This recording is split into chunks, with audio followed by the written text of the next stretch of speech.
नमस्कार, स्वागत है आपका आपके सितारे। मैं हूं आपके साथ घनश्याम कौशिक। हिंदू धर्म की संस्कृति संस्कारों पर ही आधारित है। हमारे ऋषि मुनियों ने मानव जीवन को पवित्र और मर्यादित बनाने के लिए संस्कारों का आविष्कार किया था। धार्मिक ही नहीं, वैज्ञानिक दृष्टि से भी इन संस्कारों का हमारे जीवन में विशेष महत्व है और इसीलिए आज हम आचार्य जी से जानेंगे क्या होते हैं 16 संस्कार और क्या है इनका महत्व। इसके अलावा रोज की तरह जानेंगे क्या कहती है आपकी राशियां और कैसी है आपके सितारों की चाल। तो देर कैसी, शुरू करते हैं आपके सितारे। क्या आप जानते हैं क्या होते हैं 16 संस्कार? क्यों होती है इनकी आवश्यकता? तो जानिए पंडित वैभवनाथ शर्मा से 16 संस्कारों का महत्व। आपके सितारे में आप अपनी हर परेशानी का हल हासिल कर सकते हैं और अपने सवाल पूछ सकते हैं। स्टूडियो में साथ देने के लिए मौजूद हैं विश्वविख्यात ज्योतिषाचार्य और वास्तुशास्त्री पंडित वैभवनाथ शर्मा जी। आचार्य जी, आपका हार्दिक स्वागत है। जी नमस्कार। तो यदि आप भी अपनी कुंडली के ग्रह नक्षत्रों से परेशान हैं या कार्य, व्यापार, परिवार की चिंता कर रही है आपको परेशान, तो आप भी हमें कॉल कर सकते हैं। हमारे नंबर्स लगातार आपकी टीवी स्क्रीन पर फ्लैश किए जा रहे हैं। आप हमें हमारे टोल फ्री नंबर पर भी कॉल कर सकते हैं। आप हमसे सीधी बात कर सकते हैं। हमारा टोल फ्री नंबर है 18001026-303। आप इस नंबर पर मुफ्त में कॉल करें। इसके अलावा आप हमें हमारे लैंडलाइन नंबर्स 012046463332 और 012046463327 पर भी कॉल करके हमसे सीधी बात कर सकते हैं। तो चलिए सबसे पहले आचार्य जी से जान लेते हैं आज का पंचांग। जी बिल्कुल, आज का पंचांग इस प्रकार है। विक्रम संवत 2071 मास चल रहा है वैशाख और वैशाख मास के कृष्ण पक्ष की आज सप्तमी तिथि है। सोमवार का दिन है। नक्षत्र है पूर्वाषाढ़ा। योग है शिव और करण है विष्टि।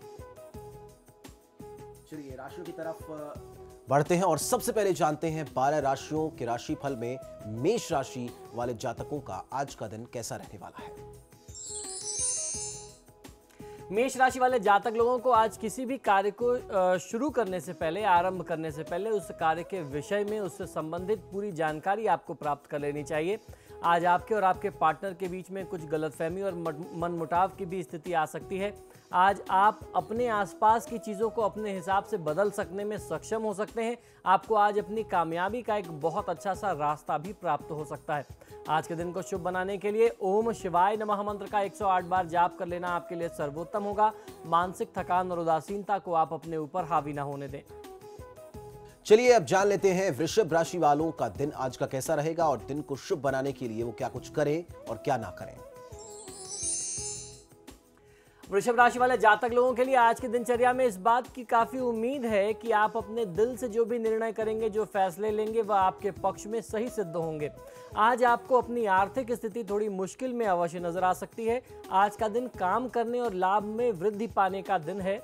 आपने अपने मन में, दिमाग में जो भी उलझने बैठा रखी हैं, जिससे आप काफ़ी समय से परेशान हैं, उसको दूर करने के लिए आपको स्वयं ही कोई ना कोई कदम उठाना पड़ेगा। कोई अपने तरफ से प्रयास करना होगा जिससे आप अपनी चिंताओं से, इस उलझन से मुक्ति पा सकें।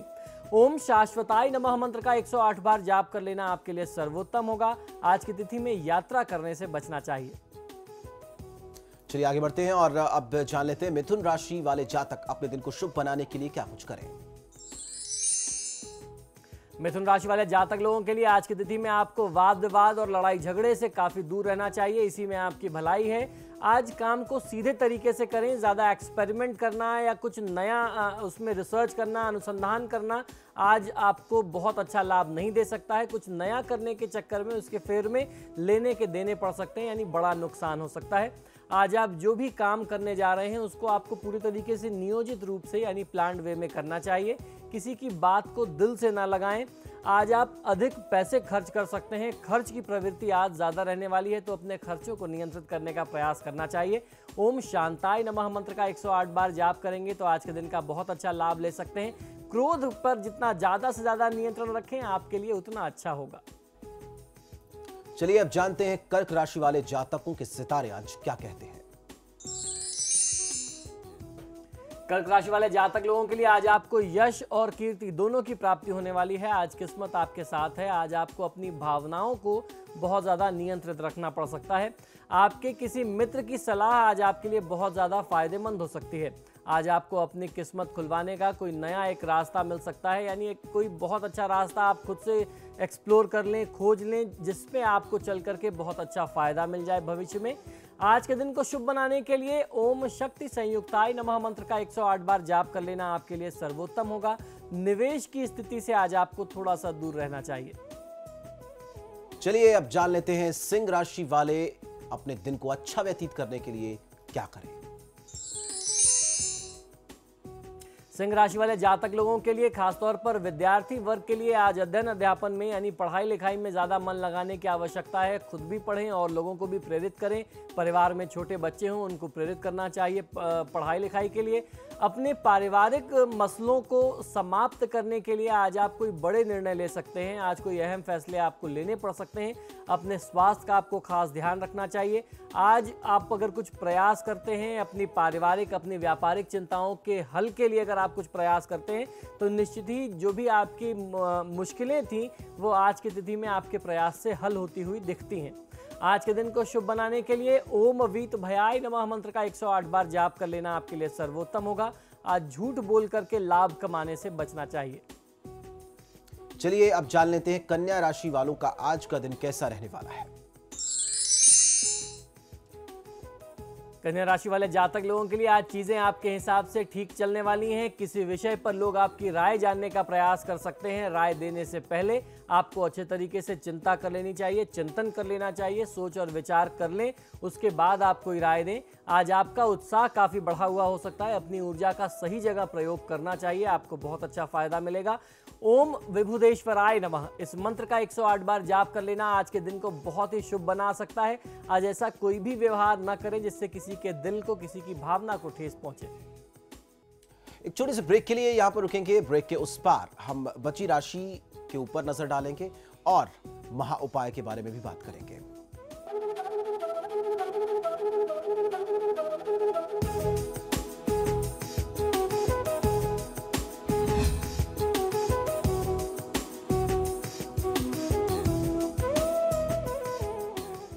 ब्रेक के बाद स्वागत है आपका। आप जान लेते हैं तुला राशि वाले जातक आज के दिन को शुभ बनाने के लिए क्या कुछ करें और क्या ना करें।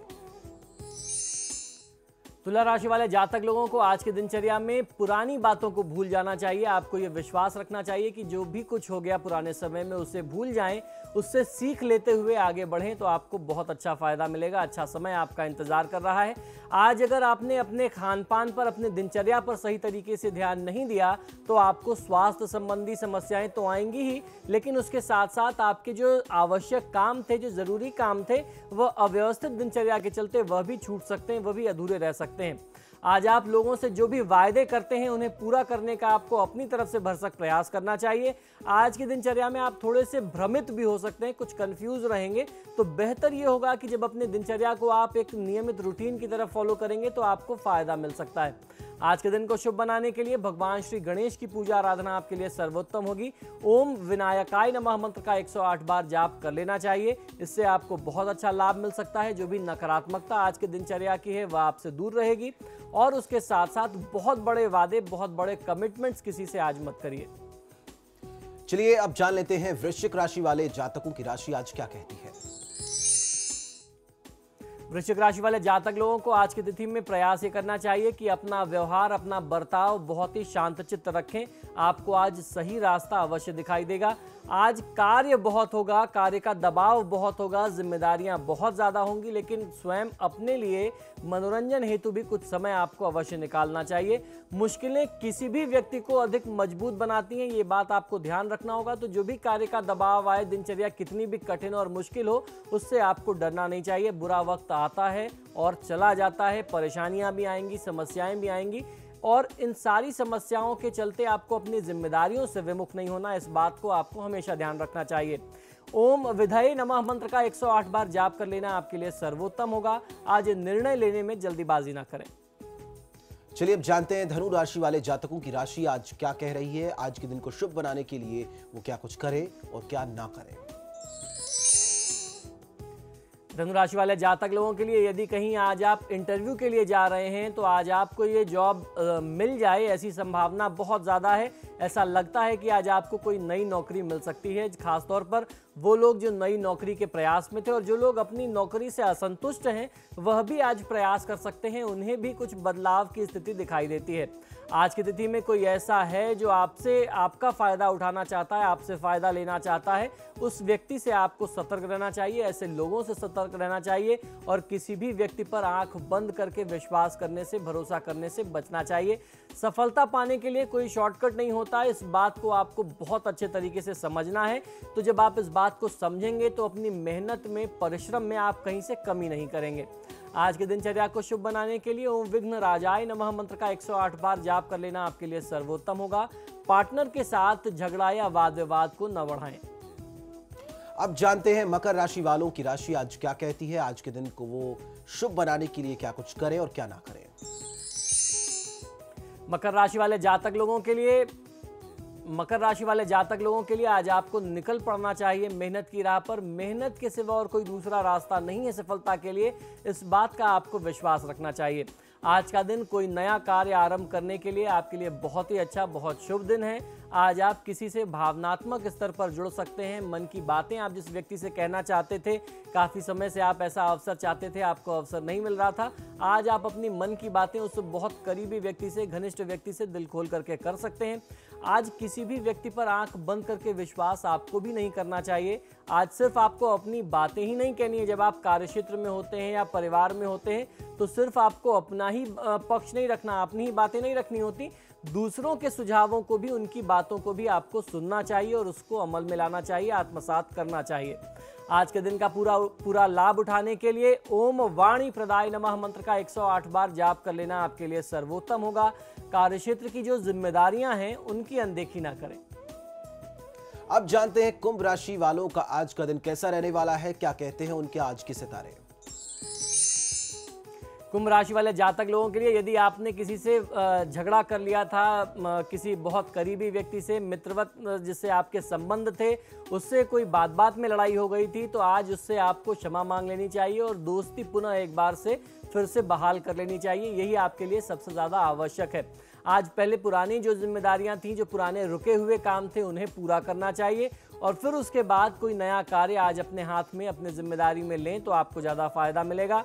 आज की तिथि में ऐसी भी परिस्थिति आ सकती है कि कोई व्यक्ति आपकी बातों का गलत अर्थ, गलत मतलब निकाल सकता है। इसलिए आज आपके लिए सबसे ज़्यादा आवश्यक ये है कि अपनी बात को बहुत साफ सुथरे तरीके से, सही अंदाज में कहें, सीधे तौर पर कहें, जिससे बीच में कोई गलतफहमी की गुंजाइश ना रह जाए। आज के दिनचर्या को शुभ बनाने के लिए ओम वागीशाय नमः मंत्र का 108 बार जाप कर लेना आपकी वाणी को, आपकी बात को और ज़्यादा प्रभावशाली बनाएगा। आपका जो इम्पोर्टेंस है, आपका जो वजन है, वो और ज़्यादा मजबूत होगा। कार्य क्षेत्र से जुड़ी हुई जो आपकी गुप्त बातें हैं, जिसे ट्रेड सीक्रेट्स कहते हैं, वह हर किसी से चर्चा नहीं करनी चाहिए। अब जानते हैं मीन राशि वाले आज क्या करें और क्या ना करें और कैसी है उनके सितारों की चाल। मीन राशि वाले जातक लोगों को आपको हर व्यक्ति की मदद करनी चाहिए। आज जो भी व्यक्ति आपके पास आता है, आपसे सहायता मांगता है, आपको उसकी यथासंभव सहायता अवश्य करनी चाहिए। अपने मित्रों और परिवार के साथ आज आपको समय बिताना चाहिए। आपका ठंडा दिमाग ही आपकी असल ताकत है, जिसको आपको बनाए रखना है। तो शांत चित्त रहें, बहुत शांत रहें। दिमाग से जो भी आप संकल्प लें, जो भी आप सोचते हैं, जो निर्णय करते हैं, मजबूती के साथ करें और उनको मजबूती के साथ अमल में लाएं तो आपको फायदा मिलेगा। आज अगर आपके दिमाग में कोई नया प्लान, कोई नया विचार आ रहा है तो उसे दिमाग में न रखें, बल्कि अपनी टीम के साथ, परिवार के और लोगों के साथ भी आपको बांटना चाहिए और फिर उसको अगर आप अमल में लाते हैं तो आपको निश्चित तौर पर बहुत अच्छा फायदा मिल सकता है। ओम बुद्धि प्रियाय नमः मंत्र का 108 बार जाप कर लेना आपके लिए सर्वोत्तम होगा। ये समय निवेश के लिहाज से बहुत अच्छा नहीं है, तो इन्वेस्टमेंट से दूर रहना चाहिए। चलिए अब जानते हैं क्या है आज का महा उपाय।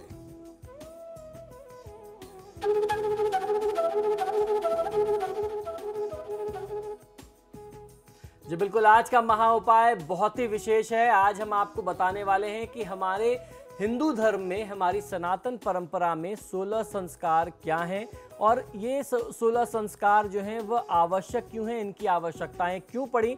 हमारे दर्शक जो हैं, जो हमारे सुधी दर्शक हैं, उन्होंने लगातार हमसे ये जानना चाहा कि हम हिंदू धर्म के 16 संस्कारों के बारे में आपको जानकारी दें, क्योंकि बहुत सारे ऐसे लोग हैं जो इस कार्यक्रम को बाहर से देखते हैं और उनका ये कहना है कि बाहर रह रहे लोग या हमारे ही देश में जो आज की युवा पीढ़ी है वह अपने संस्कारों की आवश्यकताओं को, अपने संस्कारों को भूल चुकी है। यह संस्कार सिर्फ ऐसे ही धर्म के नाम पर नहीं बना दिए गए, इन सारे संस्कारों के पीछे कोई ना कोई वैज्ञानिक तथ्य हैं, वैज्ञानिक आधार हैं। इनके जो आधार हैं वो बहुत ही मजबूत हैं। तो क्यों इनकी आवश्यकता पड़ती है और ये 16 संस्कार कब कब और क्यों किए जाते हैं, इससे जुड़ी हुई जानकारी आज हम आपको देने जा रहे हैं। हिंदू संस्कार जो हैं, हिंदू संस्कार से ही निर्मित होती है हमारी संस्कृति, इसीलिए हमारी संस्कृति को सनातन कहा जाता है, जो बहुत ही पुरानी सनातन का अर्थ है, जो अनादिकाल से चली आ रही है। हिंदू धर्म भारत का सर्वप्रमुख धर्म है। इसमें पवित्र 16 संस्कार संपन्न किए जाते हैं। हिंदू धर्म की प्राचीनता एवं विशालता के कारण ही उसे सनातन धर्म भी कहा जाता है। बौद्ध, जैन, ईसाई, इस्लाम आदि धर्मों के समान ही हिंदू धर्म किसी भी व्यक्ति विशेष द्वारा स्थापित किया गया धर्म नहीं है, बल्कि प्राचीन काल से ही चले आ रहे विभिन्न धर्मों एवं आस्थाओं का एक बड़ा सामुच्चय है, यानी सबसे मिलकर के बना हुआ है। संस्कार शब्द का अधिक उपयुक्त पर्याय अंग्रेजी का सैक्रामेंट कहा जाता है। सैक्रामेंट शब्द हो सकता है। संस्कार का सामान्य अर्थ जो होता है वह है किसी को सुसंस्कृत करना या संस्कृत करना या शुद्ध करके उस व्यक्ति को, किसी भी चीज को उपयुक्त बनाना, उस प्राणी को उपयुक्त बनाना। किसी साधारण या विकृत वस्तु को विशेष क्रियाओं के द्वारा उत्तम बना देना ही उसका संस्कार होता है। इसी तरह किसी साधारण मनुष्य को विशेष प्रकार की धार्मिक प्रक्रियाओं द्वारा श्रेष्ठ बनाना ही सुसंस्कृत करना कहा जाता है। संस्कृत भाषा का शब्द है संस्कार। मन, वचन, कर्म और शरीर को पवित्र करना ही सही मायने में असल संस्कार है। हमारी सारी प्रवृत्तियों और चित्तवृत्तियों का संप्रेषक हमारे मन में पलने वाला संस्कार ही होता है। संस्कार से ही हमारा सामाजिक और आध्यात्मिक जीवन पुष्ट होता है और हम सभ्य कहलाते हैं। व्यक्तित्व निर्माण में हिंदू संस्कारों की महत्वपूर्ण भूमिका होती है। संस्कार विरुद्ध आचरण करना ही असभ्यता की निशानी कही जाती है, यही असभ्यता का द्योतक होता है। संस्कार मनुष्य को पाप और अज्ञान से दूर रख करके आचार विचार, ज्ञान विज्ञान से संयुक्त करते हैं। मुख्यतः 3 भागों में विभाजित संस्कारों को क्रमबद्ध 16 संस्कारों में विभाजित किया गया है। जो सबसे पहले 3 प्रकार थे वो क्या क्या थे, आइए ये भी जानते हैं। मलापनयन, ये सबसे पहला प्रकार था। अतिशयाधान और उसके बाद न्यूनांग पूरक, ये सबसे पहले 3 प्रमुख प्रकार के होते थे। इनमें 16 संस्कार आया करते थे। उसके बाद इन तीनों के जो अलग अलग प्रकार थे उनको जोड़ करके एक साथ 16 संस्कार बना दिए गए। अतः गर्भस्थ शिशु से लेकर के मृत्यु पर्यंत जीव के मलों का शोधन, सफाई कार्य विशिष्ट विधिक क्रियाओं व मंत्रों से करने को ही संस्कार कहा जाता है। हिंदू धर्म में 16 संस्कारों का बहुत ज्यादा महत्व है। वेद, स्मृति और पुराणों में अनेक संस्कार बताए गए हैं, किंतु महर्षि वेदव्यास के अनुसार उनमें से मुख्य 16 संस्कारों में ही सारे संस्कार सिमट जाते हैं। मनुष्य के जन्म से लेकर के मृत्यु तक का यह पवित्र 16 संस्कार संपन्न किया जाता है। अब आइए जानते हैं कि ये 16 संस्कार क्या हैं और इनको किस क्रम में किया जाना चाहिए। सबसे पहले गर्भाधान संस्कार। यह संस्कार तब होता है जब व्यक्ति का विवाहित जीवन शुरू होता है और उसके बाद संतान उत्पत्ति की जो क्रिया होती है यह वहां से आरंभ होता है, यानी किसी भी बच्चे के गर्भ में आने से ही उसका पहला संस्कार शुरू हो जाता है, गर्भाधान संस्कार। फिर उसके बाद पुंसवन संस्कार, सीमंतोन्नयन संस्कार, जातकर्म संस्कार और उसके बाद फिर आता है नामकरण संस्कार, निष्क्रमण संस्कार, ये 6ठे प्रकार का संस्कार होता है। अन्नप्राशन संस्कार ये 7वां होता है। 8वां जो है वह मुंडन संस्कार है। 9वां जो है वह कर्णवेधन संस्कार है। 10वां जो संस्कार है वह विद्यारंभ संस्कार है, जब बच्चे की विद्या आरंभ कराई जाती है। 11वां संस्कार जो है वह उपनयन संस्कार कहा जाता है। 12वां संस्कार जो है वेदारंभ संस्कार है। 13वां संस्कार जो है वो केशांत संस्कार कहा जाता है। 14वां जो संस्कार है उसे कहते हैं समवर्तन संस्कार। और उसके बाद 15वां संस्कार जो है वो सबसे ज़्यादा आवश्यक है, विवाह संस्कार। और उसके बाद अंत्येष्टि संस्कार। ये 16 संस्कार हमारे प्रमुख संस्कार हैं। इस प्रकार हिंदू धर्म के 16 संस्कार किए जाते हैं, अलग अलग समय पर किए जाते हैं। संस्कार का अभिप्राय जो है उन धार्मिक कृत्यों से है जो किसी व्यक्ति को अपने समुदाय का योग्य सदस्य बना करके उसके शरीर, मन और मस्तिष्क को पवित्र करते हैं। संस्कार ही मनुष्य को सभ्यता का हिस्सा बनाए रखते हैं, लेकिन वर्तमान में हिंदूजन उक्त 16 संस्कारों को अपने मनमाने तरीके से करते हैं और उनके मत भिन्नता का परिचय आपने देखा होगा कि अलग समय पर अलग संस्कार करते हैं जो वेद और शास्त्रों के विरुद्ध है। इसलिए हम आगे आने वाले एपिसोड्स में इन सभी संस्कारों के महत्व व उपयोगिता पर चर्चा करने वाले हैं। आपको एक एक संस्कारों के बारे में बहुत ही विस्तार से उनकी क्रियाओं और उनकी आवश्यकताओं और उनके विधि विधान के बारे में जानकारी देने वाला हूं। तो आने वाले जो एपिसोड्स हैं वो बहुत महत्वपूर्ण हैं। आपको आपके संस्कारों से, आपको आपके वेदों से जोड़ने का ये एक बहुत अनूठा प्रयास हम लोगों ने आरंभ किया है। उम्मीद करता हूं कि आपको ये प्रयास बहुत पसंद आएगा। आपके सितारे में आज के लिए इतना ही, लेकिन आचार्य जी आप आए, महाउपाय बताया और राशिफल बताया, आपका बहुत बहुत शुक्रिया। जी धन्यवाद। तो फिलहाल आपके सितारे में इतना ही। नमस्कार।